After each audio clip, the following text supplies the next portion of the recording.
How's it going, guys? Today, just going to be going over 5 things I think you should know before you play Halls of Torment. If you've been enjoying the content, I'm still about 1.99999 million subs behind Asmon, and we got to beat him by next year, so I appreciate the support. Let's get into it. So the first thing, and I think the most important thing that you can kind of get from this, is going to be learning how important quests are. So quest board, right here. Click on it, shows you all your quests for all the different chapters. Generally, they relate to characters or maps. So, you know, first is first map, second map, third map, fourth map, etc., etc. And these quests are extremely important because the quest system is basically how you unlock everything in the game. This is going to give you items, this is going to give you extra abilities and traits, this is going to give you gold. And on top of that, I think the most important thing that I don't think a lot of people notice is this down here.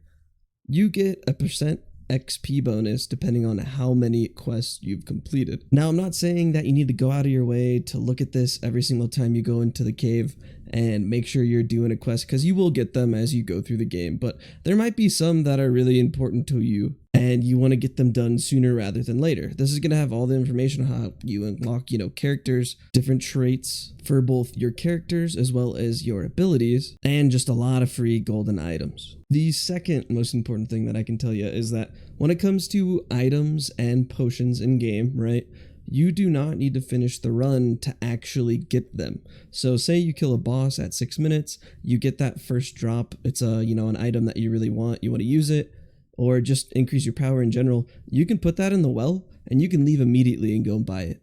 You don't have to finish the run. It doesn't disappear if you leave early. The same thing happens with the ingredients that you find on the ground for the potions. You can run over them and then just immediately leave the map after, and that's going to unlock it for you.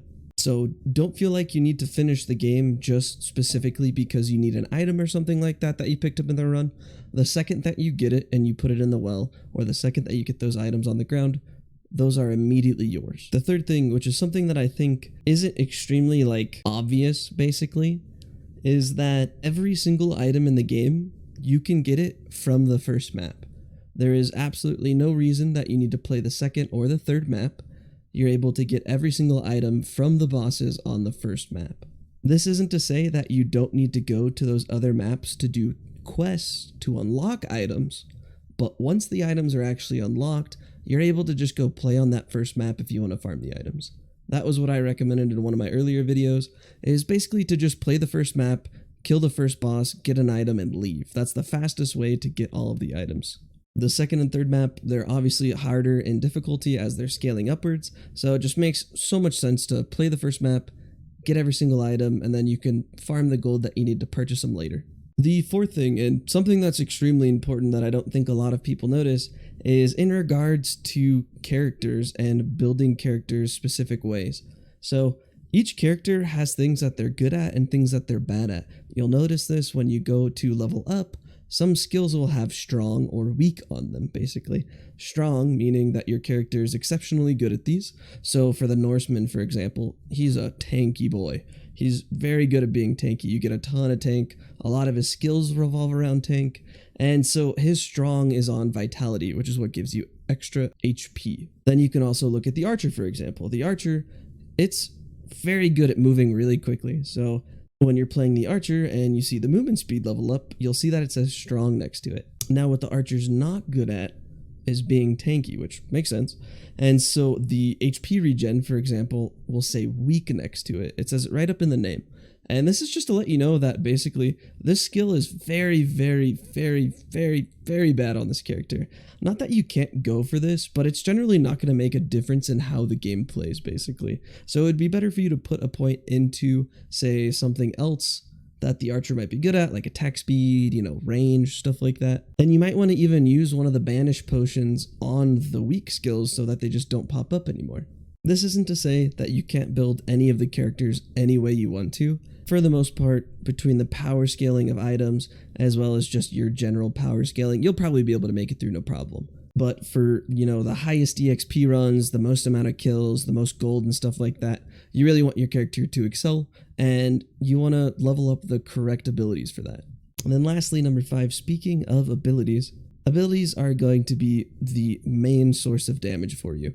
While your base character ability is pretty strong, I personally feel like the amount of area that abilities hit in comparison to your ability is just significantly more. And you'll see it in the damage charts once you finish the game. I highly doubt that your number one DPS is going to be your main weapon ability. So to make sure that you're actually, getting as much damage as possible, you want to make sure that you're actually putting points into those ability skills, because if you find, additional scrolls, right, you'll occasionally notice that there are additional abilities for an ability that you've gotten already. So for the Meteor, for example, it has some additional abilities where it will actually explode into additional smaller meteors once it lands.